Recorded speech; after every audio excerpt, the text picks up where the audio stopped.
দীৰ্ঘৰি কাৰ যুগ এইটোক দীৰ্ঘই বুলি কয়। হস্ৰইটো অলপ বেলেগ আৰু দীৰ্ঘইটো অকণমান বেলেগ। দীৰ্ঘই বা দীঘই আমি আগতে দীৰ্ঘই বুলি কৈছিলোঁ, কিন্তু একচুৱেলি হৈছে কি দীৰ্ঘ ই দুটা থাকে, এটা হস্ৰই এটা দীৰ্ঘই।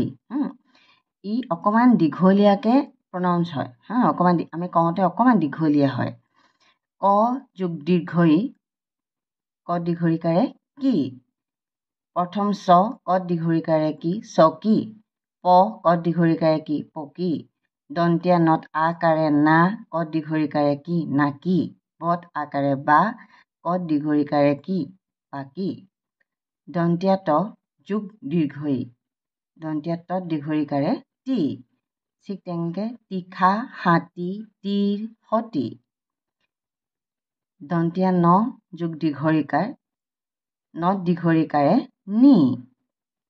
পানী ধনী মানি ভনী।